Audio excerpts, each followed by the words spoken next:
This episode of Talk ADHD is very important to me because it's an interview with a lady that was instrumental in inspiring my wife and I to be brave enough to home educate our own children after we realised that traditional education was never going to support them, particularly in their early years. Now, Alison is an incredible person, so I hope you'll forgive me in reading this short bio of a person that's done so much to support me and others. Alison was inspired to take up home educating after meeting John Taylor Gatto at a conference in London in 1999. Her passion for protecting the rights of children to receive a more compassionate and child-centred form of education suited to each individual and long years of campaigning in Scotland and England led her to being appointed a Fellow of the Institute of Paralegals and becoming a trustee of the Centre of Personalised Education.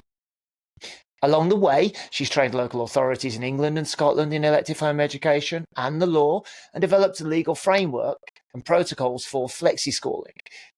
Most recently, she co-founded and has been an active participant in the Elective Home Education Alliance, a collaborative group consisting of home education support organisations, academics, electively home educated alumni, and other actively interested parties. She has also very recently co-founded the Home Education Law Project, which along with its sister organisation, the Joy Baker Fund, aims to help publicise and protect UK home education related legislation and therefore the families that benefit from home education. This year, she was also delighted to become a trustee of Human Scale Education, which fights to humanise the existing education system in England using evidence-based practices which empower young people and help to mould education to the individual. Over the last decade, she's participated in numerous consultations on alternative and home education, fought to ensure private candidates have access to GCSEs, defended the rights of out-of-school settings and been vocal across all media about the government's current drive to create policy based on hearsay and rhetoric rather than evidence. In 2023, her work was instrumental in helping overturn two pieces of proposed legislation in England, and she was involved in pre-consultation negotiations with government about proposed new home education guidance for England. Her vision is to continue to protect diversity in education and to promote and support networking and joint campaigning between the diverse education communities in the UK and around the world in the interests of all children. In particular, she wants to see a future where education policy and practice is based on real evidence. Alison lives in Lancashire and she earns a living providing services to families with autism and other special needs. I really hope you get as much from this episode as I have done from knowing Alison. Hello, welcome back. This is episode 15 of Talk ADHD. And yes, it's Friday again. But interestingly, it's Good Friday. And it's a really good episode. Why is it good? Well, if you've seen the introduction before we started that I've shared, you'll know this is really important to me. This episode is all about home education, elective home education. And that's something that is really, really important to me and has been for many, many years. So before we go any further, the wonderful lady sat in front of you and I have history. Not just because she advised my wife and I on what home education was and being brave enough to do it, but because of the random events that led us to meet that meant we were connected. So here's a little story for you. I was once a jester. No, really, it's true. Look it up. And whilst performing at Warwick Castle at a wedding, I met a certain wonderful person in front of you. And whilst trying to perform magic and trying to entertain, we started a conversation about my sons and their autism and their struggles in school. And I still don't know how, but we got onto the topic of, have you ever considered them not being in school? And throughout the rest of that event, it rolled around my head and we connected as people do on social media. And I still count that as one of the most fortunate meetings I ever had in my career as an entertainer. Because about 2 years later, in a meeting with my son's junior school, my oldest son, towards the end of his year 5, going into year 6, when he was asked to fill in an annual review, his words that he dictated to the lady who scribed for him were, I feel invisible. Nobody cares if I'm alive or not at this school. That triggered an immediate phone call to my wife and I. We were in the head teacher's office within 10 minutes. Within 2 hours, I'd spoken to Alison, and our sons both were deregistered from formal education. A huge step, but one that we'd never have been able to understand or think about taking if I'd not had the advice from Alison. So the reason I wanted to talk to Alison today is because, as you know, Talk ADHD has one mission. That's to be evidence-based, to be fact-based. And if there's one person that I know who can provide the evidence and the facts for home education, it's Alison. So I'm very, very happy. It's been too long. I haven't seen you since I was last in costume on stilts in Conwy performing. And I also was in costume, but not on stilts. We do both like dressing up in old-fashioned clothing, don't we? There is a penchant for reenactment there, yes. If I can find a picture, I'll drop one in. So listen, thank you for taking time, and I know that you are really, really busy and there's a lot going on. But like I said, if there's one person to talk to about home education, it's you. So I'm going to try and start with probably the first question on most parents' minds when they consider what alternative education may mean, and particularly home education. And that question is dead simple. Is it legal? Well, it's really fascinating because I'm now involved globally in the home education scene. So I get to see the legislation in lots of different countries. And we actually have some of the best legislation that you would think allows home education, but it doesn't. It doesn't allow home education. In other countries, you opt out of compulsory schooling. In this country, you opt into sending your kids to school. So everybody's a home educator to start with until you choose not to be. That's the way the law is. Bit mind blowing, I know. So it is a in that respect, you could almost consider it a right, but nobody can deny you the ability to home educate your children unless you prove that you can't do it or you cock it up monumentally. Right. Okay. Which is why, I suppose, when our kids are, 2.5, 3, we start getting letters about, do we wish to register them for a place at the local school? I wish when they sent those letters out, they would lay out all the options, and possibly with some local support groups to talk to as well, because you choose to. There's a big trend in this country towards earlier and earlier childcare, and I find it quite well. I find it understandable where parents have to work because wages don't pay enough to live, etc., etc. That's that logistical side of it, putting bread on the table aside. We are now encouraged to hand our children over to professionals from an earlier and earlier age, and of course we've got this childcare stuff coming in from September. Which is going to change the face of parenting. And it's very, very worrying. And we've been disempowered through the years. In the olden days, mums stayed at home. I'm not advocating for women to all stay at home or anything like that, but I'm talking purely from the upbringing of children now. So in the olden days, somebody stayed at home. So the child would have at least one main caregiver who was there all the time.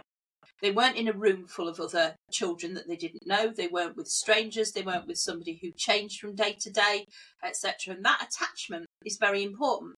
And then when we think back to the early days, I mean, all of us stay at home for 6 weeks at least with our babies. And we always talk about the first word and the first step and all of those kind of things. And actually, we've been our children's educators right from the very beginning. We see those things as achievements that our children make. Interestingly, and this segues into something that I think we're going to talk about in a little bit. Interestingly, I don't know anybody who remembers teaching their child to walk or talk. Do you remember? No, you wait for it. Yeah, but you're not actually waiting for it. And this is where home education is absolutely blinking wonderful. So you're going back to those days of your early parenting where you are providing a loving, safe environment for your children in order for them to be stable enough. So children have to be emotionally stable in order to learn. We know this. Yeah. They have to be emotionally regulated. They have to feel secure. They have to feel content. And if they are, then their natural curiosity and ability to learn kicks in, and they are like sponges, and they will learn so much, so fast. And that's what you're doing with home education, hopefully. And I hope that people, it doesn't always happen, because most people who home educate now come from a bad experience in school. I didn't. I'm kind of going a little bit off topic, but I think this puts everything in context. So I class home educators in types of home educator. We've got first choice home educators. That's me. I didn't send my kids to school in the first place. But my first choice was to home educate, and that's what I did. We've got second choice home educators, which, by the way, is not you. It is the people who send children to school and then go, do you know what? I think I might be able to do a better job. So they then go and as second choice, they home educate. Then you've got no choice home educators. That's you. Yeah? You were over a barrel. You absolutely had to do it. This third category, the no choice, has become bigger and bigger and bigger and bigger over time. Education Otherwise did a survey of new to home education parents in 2023 for the year, and 54% of new to home education parents had deregistered their children because they had needs unmet at school. That's shameful, isn't it? That's shameful. 37% mental health. Yeah. You know, and just an incredible number of children there who are just not having their needs met in school. So just on that, briefly, on not being met and on those numbers, there are those that would hear that, right, and would say, oh, well, that's because everyone's getting diagnosed now. Everyone's autistic, everyone's ADHD. Look, very recently, only January this year, Warwickshire County Council had a SEND committee, right? You'll be aware of this. I've seen that. Where, right, kind of phrases bandied around like, is it something in the water? In my day, this didn't happen. So there are those who would hear that data that you've just given and say, yeah, but are they really unmet? Do they really have needs? Now, I know, because of my experience, that as a parent of a child with needs, diagnosed or not, I'll say, but you know when your child is struggling, and you know from what you see that's different to the school that there is an issue, right? So something we've discussed in sort of putting this together was this leads on to the issue of parents not feeling trusted in their own knowledge of their own children, or believed if they say, my child is struggling and therefore I need to do something about it. And that seems to be completely cockeyed. When did it get to the fact that the parents weren't the experts on their children? Well, it's been encouraged, hasn't it, through successive legislation and policy and guidance, that schools are getting more and more draconian in so many ways. I mean, you can't just ring up and say that your kid's sick anymore. You know, they ask for documentary evidence and stuff. It is utterly ridiculous. And this is my belief, and it's from observation. It's not just something out my head. School, particularly secondary school, has become more and more like prison. Okay. And there are tactics being used in schools these days. First of all, they've got bigger and bigger and bigger. A big school is not a good thing. There are ways of running big schools called microschooling, where you set it all up. That a big school is not a good thing, because the children become numbers and not people. And we're back to that attachment and that, being secure with adults and feeling safe and being emotionally ready to learn and all of those things. But also, there are things that happen in school now that if they happened in the workplace, there would be a prosecution. not letting children go to the toilet. Yeah. I have girls. I'm a Girl Guide leader. I have girls in my Girl Guides who have chronic infections, cystitis, and other things because they can't go and change their tampons when they need to, because they can't go to the toilet when they need to, and because there's queues for the toilets. They don't drink as much as they should do, so then they're permanently dehydrated, and then they get a bladder infection. And I mean, it's an outrage. It's an absolute outrage. And then we've got the isolation policies. We isolating people is recognised as torture. Yeah. Internationally, isolation is torture. Yeah. Why do we do it to children in schools? So there's all sorts of things that, lack of freedom of choice, lack of freedom of anything in school. We seem to think that that's all right. Now, people say that, discipline was better in the old days and blah, blah, blah, blah, blah. But teachers were allowed to be flexible.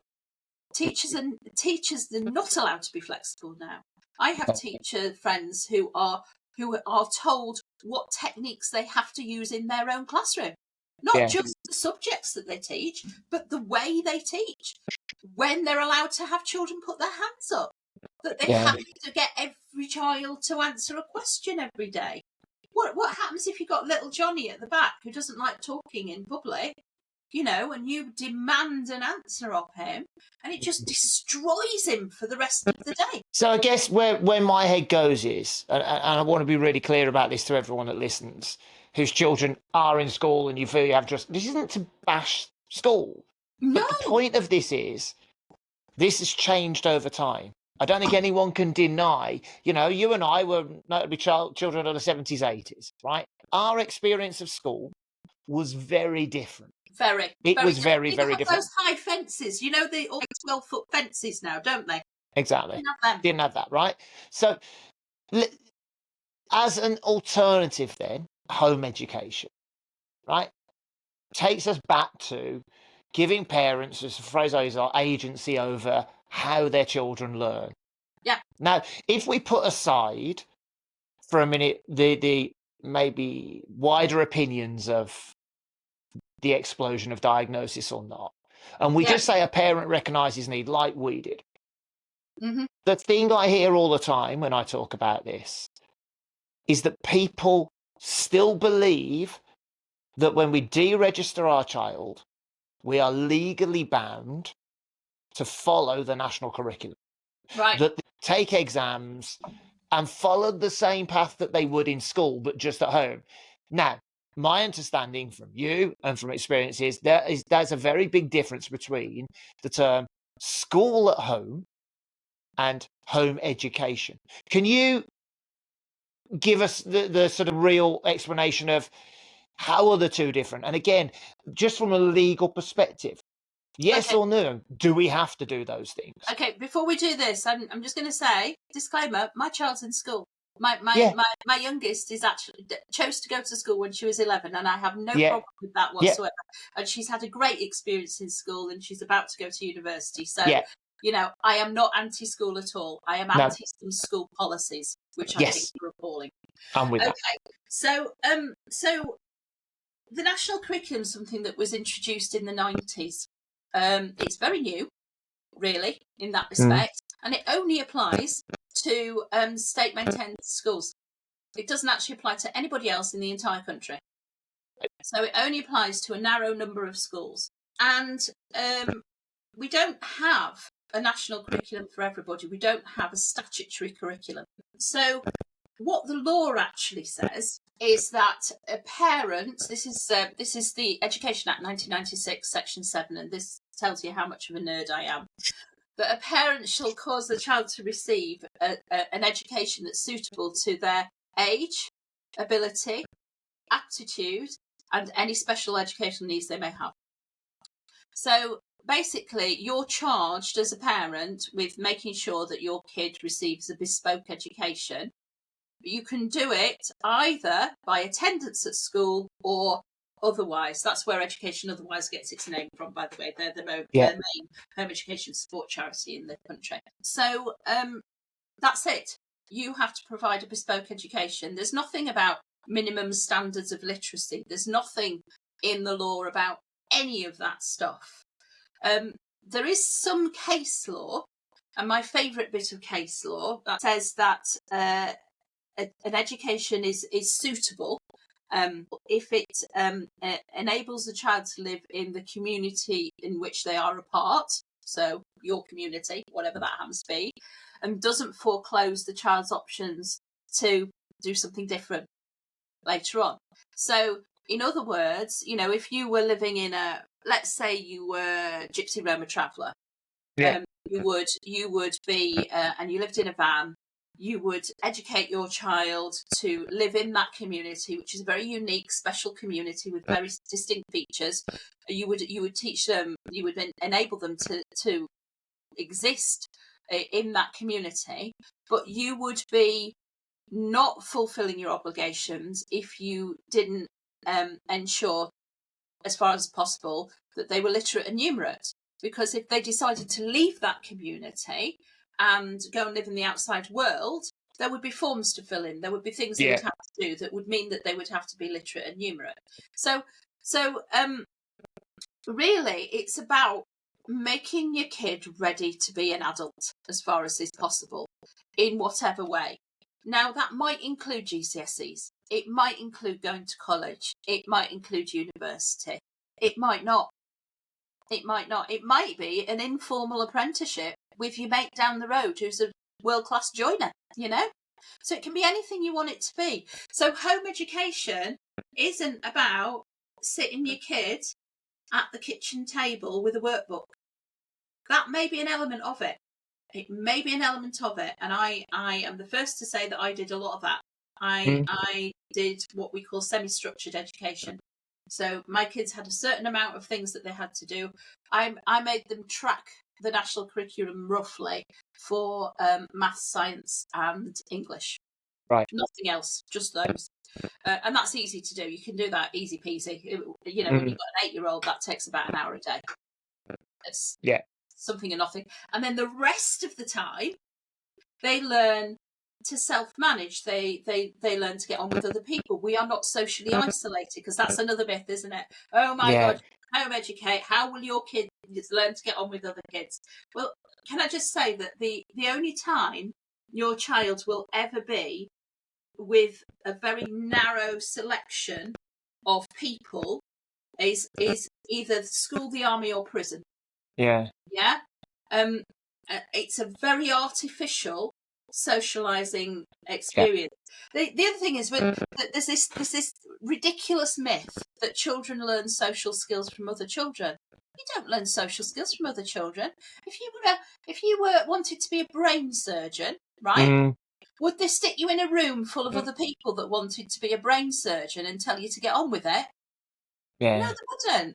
They wouldn't. You'd be shadowing somebody. You'd be taught by somebody. You'd be, we need this examples from other people. So home educated children actually tend to have better social skills ultimately, because they're mixing with the whole of the community rather than this tiny little narrow slice.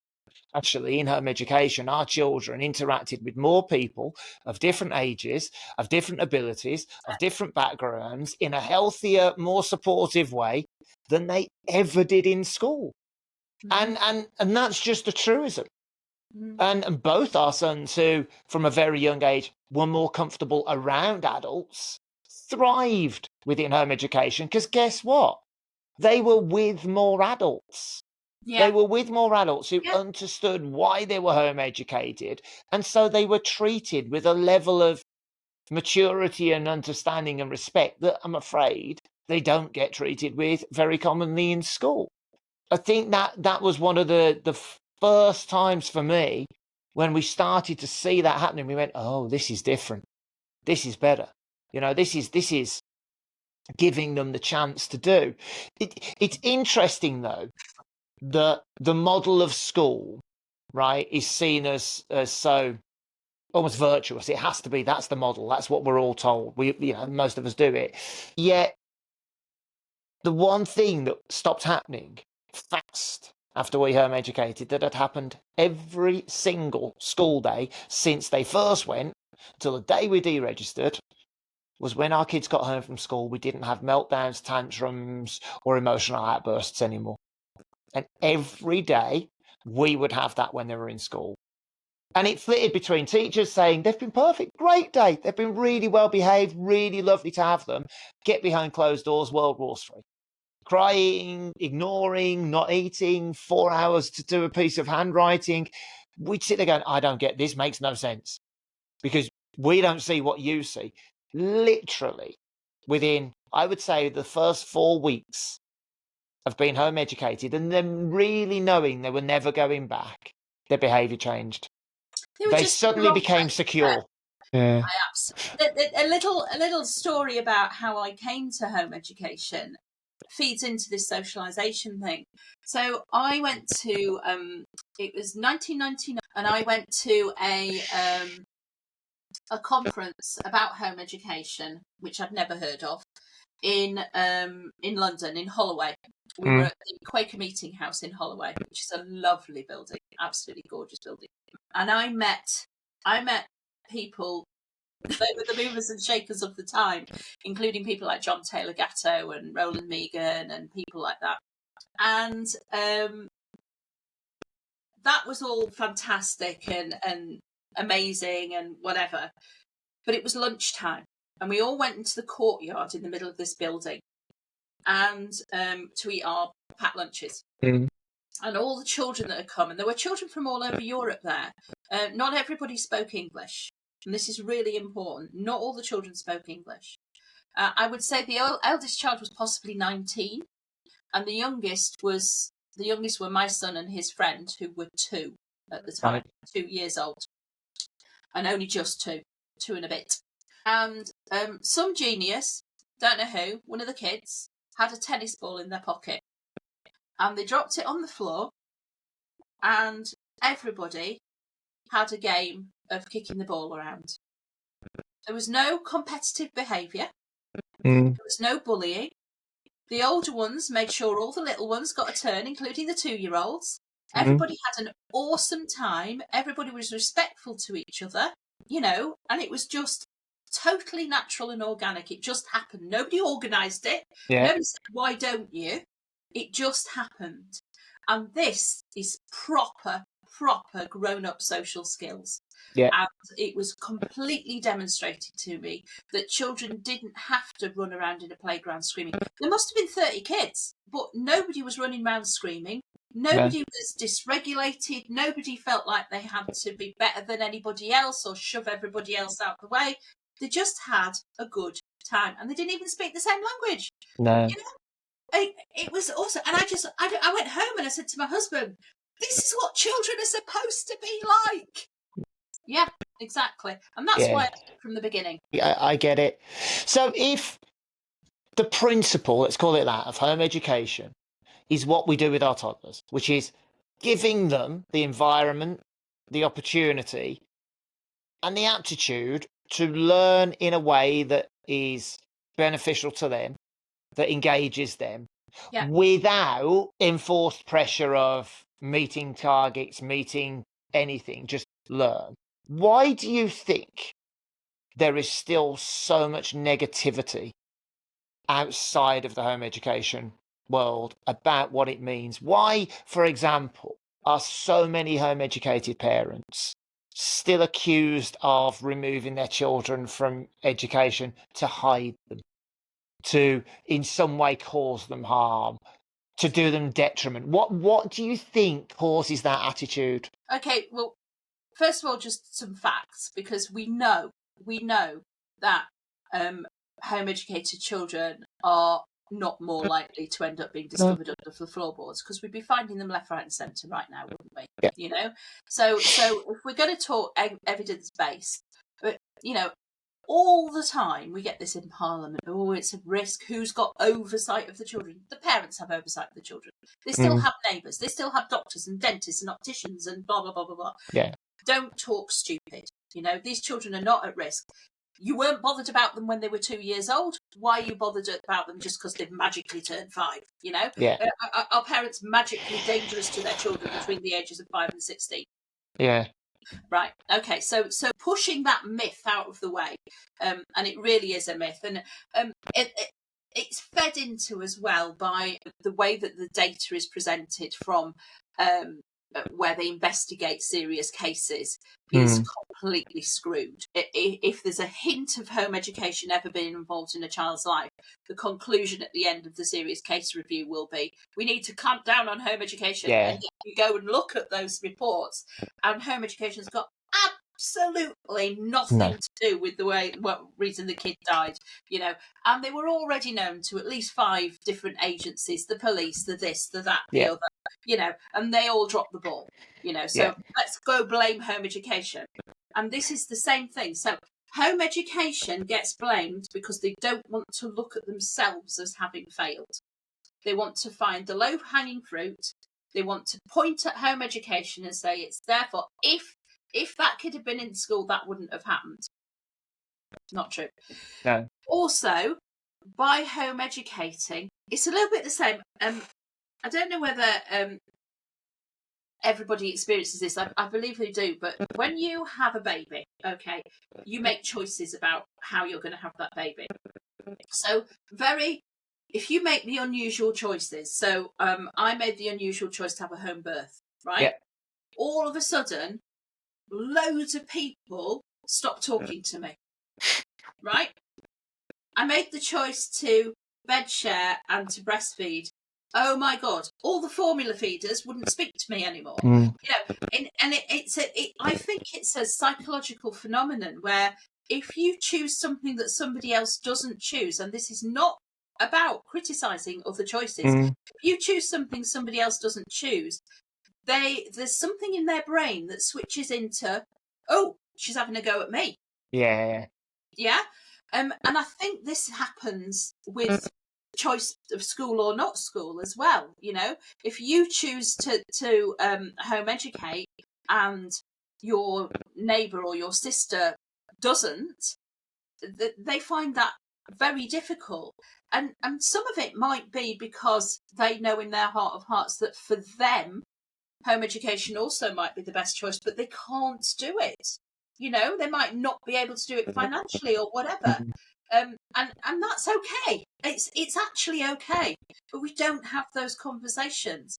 And so all the people who don't make the same choice as you then see you as criticising them. Plus, of course, if you've pulled your kid out of school because the school has failed, you are criticising the school. You really are criticising the school. And then there's this whole defensive thing starts up.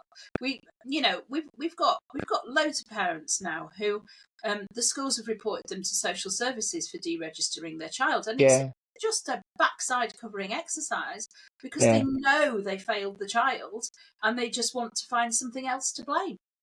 So there's a point I want to pick up on in amongst all of that, and it's important. When I deregistered with my wife, I was a full-time entertainer, which meant I was home probably more than the average dad. My wife was full-time carer for our kids.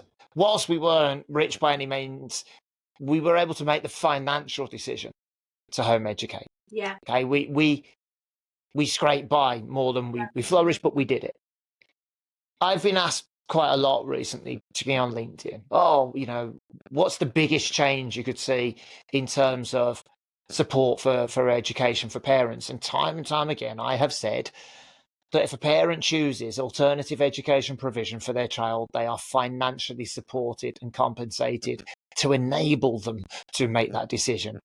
If that means they have to lose a day of work, that they are financially compensated so that they can make that decision for the betterment of their child, rather than being punished, cut free, right? Off your toddle, well done, you've deregistered, goodbye. And then every 3 to 6 months, getting harassing letters from the local authority demanding statements of work and to know exactly where your child's been at all times, which isn't necessary, isn't legal, but is just something that we still see. Now, that's what I keep saying needs to change. Do I think it will? No, if I'm perfectly honest, I have monthly meetings with the Department for Education about education and stuff. And I was in a meeting with them yesterday because there's a bill trying to go through, and it talks about support for home education. And I said, where's the support? there is no support. Mm. If you decide to home educate, you're on your own, mate. That's Yeah, it. you're free. You don't even get funding for GCSEs, which Yeah. we think is utterly ridiculous. And it's got more and more expensive to sit GCSEs. So some home educators put their kids back into school when they get to 13 or whatever. Some just say we're not going to do GCSEs. Some colleges offer a part-time course for 14 to 16-year-olds where they can go and do maths and English, for example, which is great. That's great. But there is a financial burden, and the financial burden is not the direct cost of home education. It's not the direct cost of home education, because home education's really cheap. If you'd taken over the entire 11-year school career of a child, home education is vastly cheaper than sending your kid to school. You don't have the uniform. You don't have to contribute to this, that, and the other. You don't have World Book Day ridiculous costumes. Sorry, it's not something that really. No, but you're right. It's another competition that they bring in. You've got none of that stuff. And even if you are using workbooks and stuff, it can be really cheap. Now, there are people who do home education in a very expensive way by buying in tutors and courses and things like that. You can do it very expensively, but you don't have to.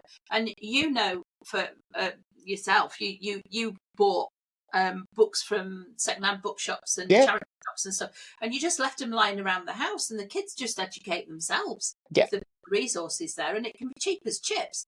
But there is a financial cost, because somebody has to be there. You have to have one of the parents engaged regardless.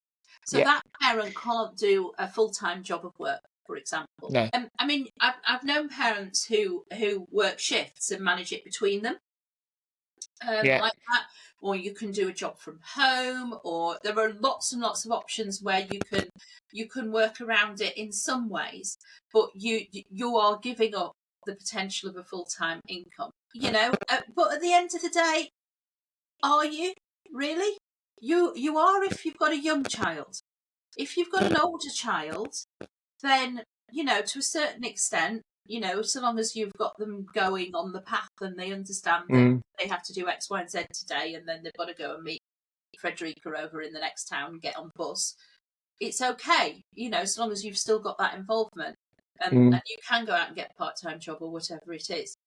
But it is that financial thing, and we're very reliant now on families having two parents that earn money, because wages are so awful now. A single person like me can't afford to live on their own, because if I go and get a job at Sainsbury's, it's going to pay me £11 something an hour. I work all the hours they give me. I'm not going to make the rent, the council tax, and the bills. So there is a financial squeeze out there, and food's really expensive, especially if you've got allergies like me. So there is a financial cost to pay, but my God, do you reap the rewards, don't you? You get your kids back if they've been. I mean, you do. And I mean, that should be a headline. You get your kids back. You do. We got our kids back when we home educated. We suddenly got kids who had been broken shells, confused, lonely, and it took time. Eventually have friends that are now friends for life, had passions that we didn't know they had, and were taught that they were okay, they were accepted. And I say this a lot, and again, I'm not bashing school, but I genuinely mean this. The worst mistake we ever made for our children was putting them back into school in year 10. They chose it. We thought the school was right. Circumstance meant that didn't work out. It was the single worst mistake we ever made. I wish they had remained home educated, because now I think my son, who at that point was an avid engineer and wanted to be an engineer, would probably be in engineering, but that passion was killed because of what happened at that school. My son, who was always known as the little professor and we thought would be a scientist, maybe something to do with science or computing, had every single ounce of passion for those subjects drained from him because of the way that things went in that school, because of bullying, because of mismanagement. And it breaks my heart to think that that may not have happened had they stayed home educated. But hindsight's a wonderful thing. But now we've got two sons who we've managed to sort of semi-home educate our oldest to the point where he's now in a college and he's studying for a year before a year out and he's confident. And our youngest just today has said, yeah, do you know, I'm going to go online. I'm going to study that online animal care qualification to get to the point where he could maybe become, you know, working in a zoo or some kind of environment that he wants to do. We wouldn't have children who had that ability or probably even knew that it was an option to be a sailing instructor, a kayak instructor, a ski instructor as a career, had it not been for home education and had they not tried those things on a regular basis, right? Because we had access to them. But it's a big step. I will never downplay how huge a step it was. And look, I was working most of the time. My wife bore the brunt of it. And I think this is the one thing I wanted to touch on with you. You know, when I read your bio, you are in so many and you spearhead so many networks and groups, and you're involved in so many charities. So let's assume somebody listens to this and thinks, I'm interested. Where do they go? Where do they start looking for the support that says, okay, how do I do this? Who do I talk to? Who's there that can help me? What's your recommendation off that? I would go to Facebook. I really would. It's pretty good for this type of networking. So I would go to Facebook and I would type in home education. Not homeschooling. Don't type homeschooling in. Type home education in. And then maybe type home education and the area you live in, preferably the name of your local authority. So for me, it would be Lancashire. So home education Lancashire. And see what comes up. And join those groups and start there. But I would be going and finding the more parent groups. So, you know, home education Warwickshire, for example. Yeah. You know, go type those things in and start there. And then try and find some local physical groups and go and visit them. Even if your kids are still in school, you know, get in touch with them and say, can I come along and have a look? Some of the groups might not like you, but if you explain to them that you are contemplating home education and you'd really like to meet the people locally that are doing it, to get an idea of what it's like locally, then they will probably let you go. And then you can, there's loads of stuff. There's gymnastics clubs, there's climbing clubs, science clubs, there's all sorts of things out there. Some people send their children to alternative settings. So, learning communities like the Hebden Bridge Learning Community, for example, or the Garden in Bristol. Some people like to part-time, or the Arwen Project, that's Charlotte Church's husband's project in South Wales. That's you know, so that's a part-time setting. It's not a school, but it's education without you. That's not traditional home education. It's completely different. It's some people like to do that. So there's a part-time bit of something else and then the rest of it, but you are still responsible for the whole of the education, making sure that it's suitable, and figure out what your local authority is like. Don't go to your local authority for advice on home education. So I'm going to try and get you to summarize this for me, okay, in a really simple way. So now we know a few things. Yes, it's legal. It's your right as a parent to deregister, as it's known, you know, for whatever reason, whether it's any of the four categories you mentioned. So it's legally your right. We know there's oodles of actual evidence that it really is a fantastic option for children with SEND needs, because their needs can be met in a more personal and holistic way that suits them and helps them learn. So we've got that evidence. And we know from the evidence as well that it does not restrict opportunities. If your child is home educated, they are not going to be restricted into adulthood. Okay, that's again one of those fallacies that I think gets spread that isn't It true. might take them a little longer to get some of the qualifications because of Yeah, the systematic barriers that are set up there. But your kid can still go to college at 16. They're not forbidden from yeah, going to college, even if they haven't got GCSE English and yeah, maths. College have to give them a place. So yes. so it might take them, and there are 3 years funded in college. Lots of people Mm, don't know that; they think it's only 2, but there are 3. If you work the system, you can actually yeah. get 3 years in college.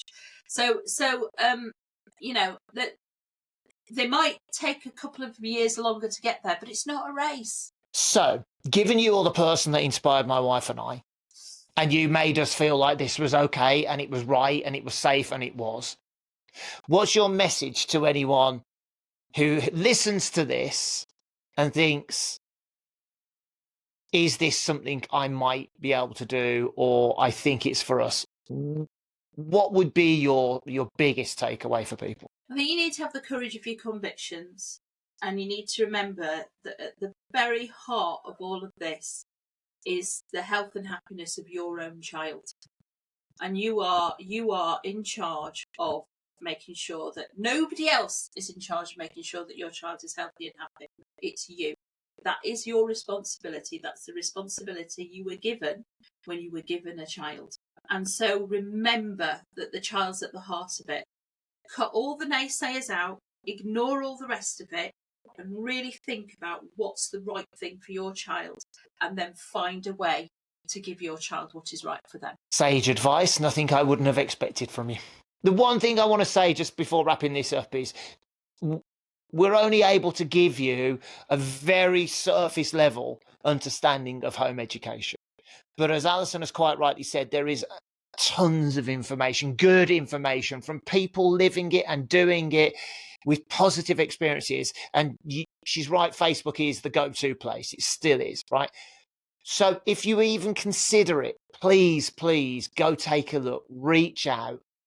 And as Alison says, have the courage of your convictions to make a decision that you believe is the best for your child. Because I will tell you this, because my children still say it, they will always thank you for making a decision that they felt gave them opportunities. And I'm forever grateful for bumping into you while trying to perform a magic trick with rope and ended up talking about home education and autism.